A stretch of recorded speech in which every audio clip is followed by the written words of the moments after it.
Cristiano, ¿qué? Ahora 5 y a dormir, ¿eh? Cristiano, 5, ¿qué? Llorar, a Turín, a llorar. Ya está, 2-0, ni manita ni nada, 2-0 e fora. As luzes do estádio brilhavam brancas sobre Turim. 40.000 vozes colidiam como trovão. Mas homem se destacava sozinho. Cristiano Ronaldo. Peito estufado, olhos afiados. Uma tempestade por trás de seu rosto calmo. 2 semanas antes, o Atlético Madrid o havia humilhado. Porque para eles, Ronaldo não era apenas um rival, ele era uma maldição. Ano após ano, ele roubava suas finais, esmagava seus sonhos, assombrava-os como uma sombra da qual nunca conseguiam escapar. Então, quando venceram a Juventus por 2-0, em um jogo da Liga dos Campeões, eles o zombaram, provocaram-no, dançaram sobre o que pensavam ser seu túmulo. Mas nesta noite a história era dele para escrever. Porque Cristiano Ronaldo nunca foi apenas um futebolista. Ele foi um pesadelo, um algoz, uma força da natureza que se recusa a morrer. E nesta noite, ele não veio para sobreviver, nem mesmo para vencer. Ele veio para destruir. Esta é a história de como Cristiano Ronaldo se vingou do Atlético Madrid e de Diego Simeone. Veja só, sendo um dos maiores futebolistas de todos os tempos, não é surpresa que Ronaldo tenha tantos haters, mas poucos grupos o detestam tanto quanto a torcida do Atlético Madrid. Ele aterrorizou o clube várias vezes e roubou 2 títulos da Liga dos Campeões. Claro que eles o odeiam. Então, sempre que o Atlético Madrid conseguia superá-lo, era uma sensação incrível para os torcedores, como se atingissem o clímax a cada vez. Mas em fevereiro de 2019, eles comemoraram cedo demais. E isso, senhoras e senhores,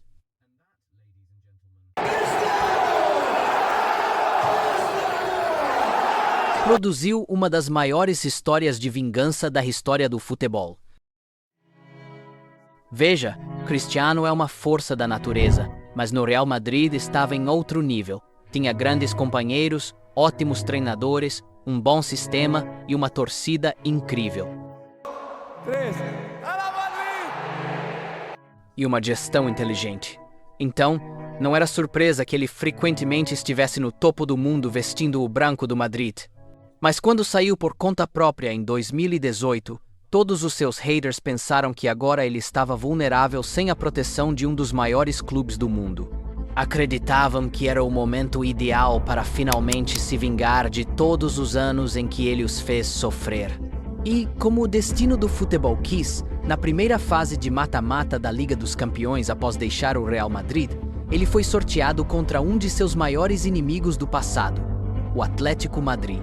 Eles eram um time unido há anos, cada vez mais forte sob a mesma gestão e sempre uma ameaça real para qualquer adversário.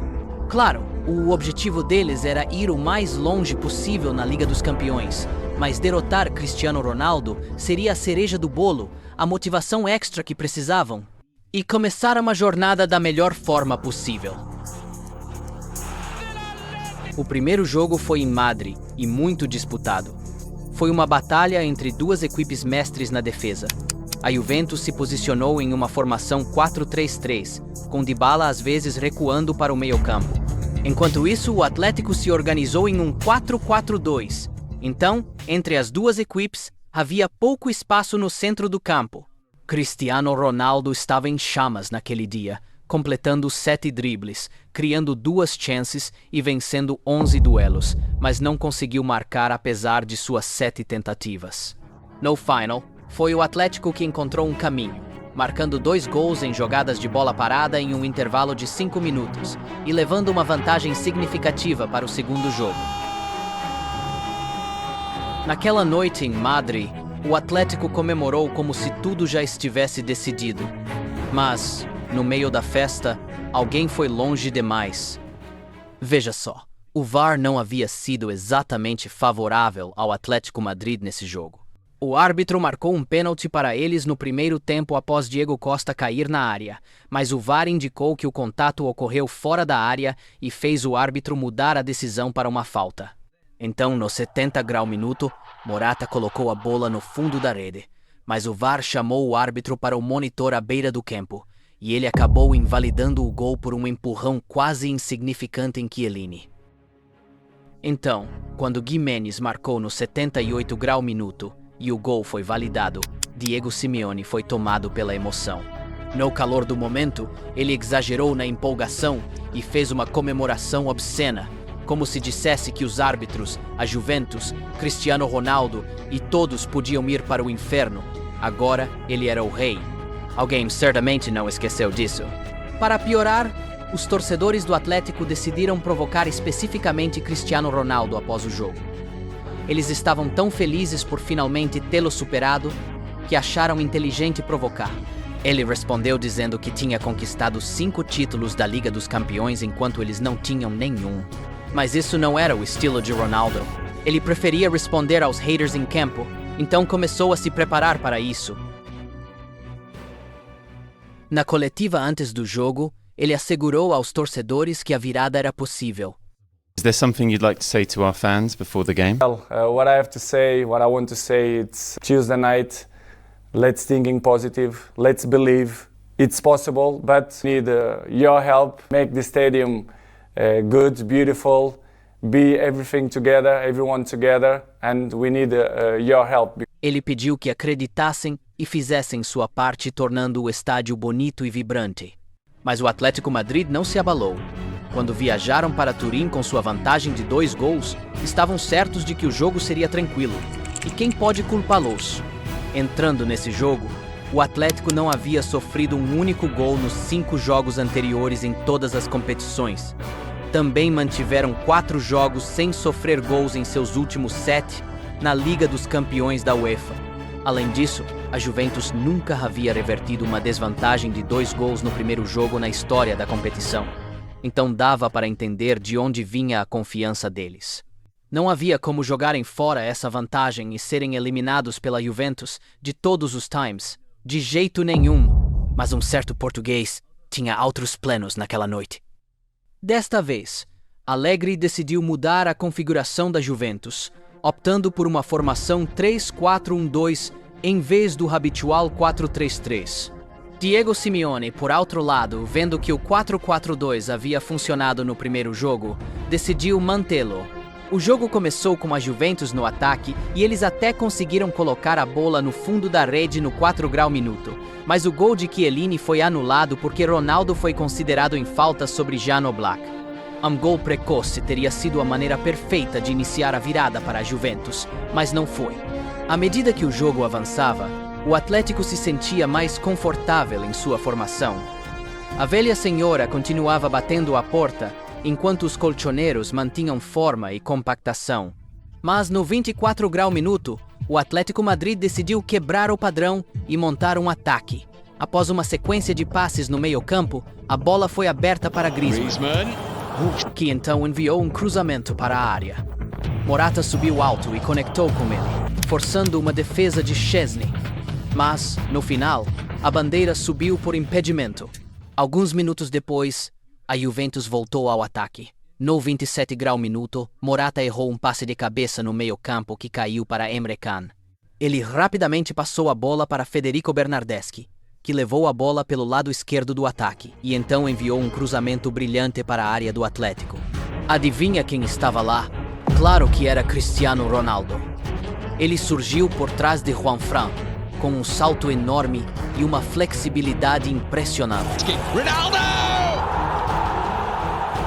Ele acertou a cabeçada, emendou por cima de Oblak. 1-0 Juventus na noite, 2-1 Atlético no agregado. O jogo estava aberto. Isso foi um susto, mas o Atlético se manteve sólido pelo resto do primeiro tempo, ainda com vantagem no intervalo. Se não sofressem gols por 45 minutos, estariam bem. Se sofressem mais um, ainda vivos. Então, não era uma posição ruim. Mas a Juventus tinha o momento e, mais importante, Cristiano Ronaldo. Bem, Isso não importava, certo? Se o Atlético absorvesse a pressão nos primeiros 10 minutos do segundo tempo, estariam seguros, certo? Errado! Muito errado! Apenas 3 minutos após o início do segundo tempo, Thomas Lemar, sem pressão, tentou um passe cruzado para Santiago Arias. Infelizmente para ele, errou completamente, e a bola caiu nos pés de Cristiano. O ex-jogador do Manchester United rapidamente passou a bola para Spinazzola, que corria pela lateral esquerda. O italiano girou e driblou, devolvendo a bola para Pjanic. O que se seguiu foi uma rápida troca de passes entre Can, Cristiano e Cancelo.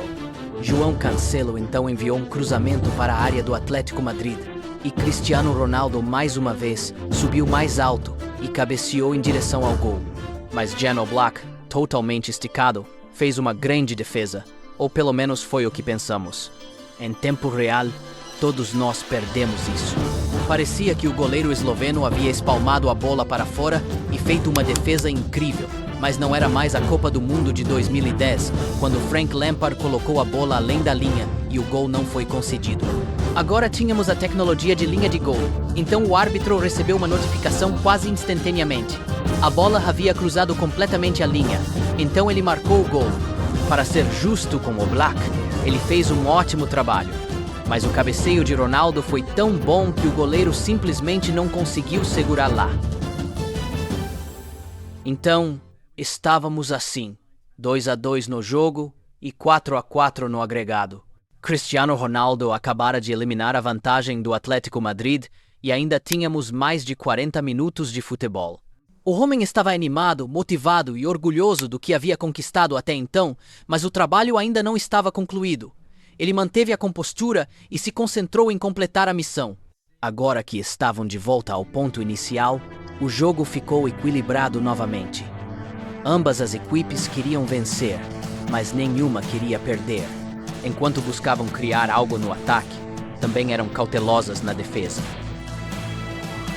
No 82º minuto, o Atlético pensou que poderia roubar a vitória nos minutos finais, como no primeiro jogo. Juanfran encontrou Ángel Correa no meio e o argentino começou a levar a bola. Ele estava fazendo um bom trabalho aproximando-se da área da Juventus, mas seu passe final não foi bom. Era para Griezmann, mas só chegou até Chiellini. Após a interceptação crucial, o capitão da Juventus avançou e lançou para Moise Kean. Giménez tentou cortar de cabeça, mas a bola sobrou perfeita para o atacante de 19 anos, recém-entrado em campo. Kean quase venceu a eliminatória para a Juventus com seu primeiro toque na bola, mas não conseguiu. Ele mandou a bola por pouco para fora. Não era para ser. Em qualquer outra noite, Kean teria enterrado aquela bola com facilidade, mas não era a história dele. Os roteiristas já haviam escolhido o protagonista. Ele iniciou a missão, e tinha que ser ele a completá-la. Mas, por enquanto, os torcedores e jogadores do Atlético Madrid soltaram coletivamente um suspiro de alívio. Estávamos em território crítico. O próximo gol certamente venceria o jogo e o próximo erro seria muito caro. Ninguém queria ser quem cometesse esse erro, mas coube a Correa fazer isso naquela noite. Ele havia perseguido Bernardeschi desde o meio-campo até a área do Atlético Madrid, e quando o italiano caiu na área de pênalti, o árbitro não hesitou em apontar para a marca. Em tempo real, parecia que não havia nada ali. Mas, ao ver o replay, ficou claro que a perna de Bernardeschi foi tocada enquanto corria. O Atlético Madrid insistiu que aquilo era leve demais para um pênalti, especialmente nesse momento do jogo. Eles esperavam que o VAR viesse ao resgate e anulasse a marcação, mas não houve salvação. O pênalti foi mantido. E quem mais iria cobrar um pênalti sob alta pressão no 86º minuto de um jogo da Liga dos Campeões? Claro que era Cristiano Ronaldo. Você não poderia escolher jogador melhor na história do futebol para estar atrás daquela bola naquele momento. Ele havia marcado um pênalti ainda mais importante contra Jan Oblak e o Atlético Madrid na final da Liga dos Campeões apenas alguns anos antes, então isso era moleza para ele. Com esse pênalti, Ronaldo tinha a chance de completar seu hat-trick e igualar o recorde de mais hat-tricks na história da competição. Além disso, podia completar uma virada improvável para a Juventus. humilhar um de seus maiores inimigos e se vingar do que fizeram e disseram semanas antes em Madrid. Ele não ia desperdiçar isso. Não esse cara. Nunca esse cara. And put Juve in front. Is it? Assim que o árbitro apitou, ele correu, escolheu o canto, enganou o goleiro e levou a Juventus às quartas de final da Liga dos Campeões. O pior pesadelo do Atlético Madrid havia atacado novamente. Enquanto isso, o sonho da Juventus acabara de se realizar. O Allianz Stadium estava em êxtase. Eles não conseguiam acreditar no que haviam presenciado. Isso era grandeza verdadeira. Era por isso que o clube gastou tanto dinheiro com ele. Por noites como essa, por momentos como esse. O filho de Ronaldo estava no estádio também. Embora tivesse visto o pai ser herói tantas vezes, ainda estava tão chocado e eufórico quanto qualquer outro. 5 minutos de acréscimos foram adicionados, mas a Juventus conseguiu segurar o jogo e manter a vantagem. Logo, o árbitro apitou o fim da partida e confirmou a Juventus como vencedora. O jogo terminou, mas Cristiano Ronaldo ainda tinha mais uma coisa a fazer. Após o apito final, Cristiano Ronaldo decidiu que era hora de completar sua missão. Ele se virou para a torcida e recriou o gesto de Diego Simeone do primeiro jogo. Ele esperou até que a missão estivesse realmente concluída antes de provocar. Simeone poderia aprender uma ou duas coisas com ele. Cristiano Ronaldo é um dos maiores jogadores a já chutar uma bola, mas quando se trata de vingança, ele é um chefe durão. Cozinhou essa muito bem e serviu em uma bandeja. O prato da vingança estava quente? Frio? Quem sabe? O que importava era que, para Ronaldo e para Juventus, estava delicioso. Naquela noite, CR7 enviou uma mensagem clara ao Atlético Madrid e ao mundo do futebol. Quando você vem para cima do rei, é melhor não errar. Falando em reis, Zinedine Zidane é definitivamente realeza do futebol. Um verdadeiro elite, um sangue azul. Mas em um dia fatídico, com o planeta inteiro assistindo, esse maestro muito elegante perdeu a cabeça e decepcionou seu país, deixando o mundo todo chocado e confuso.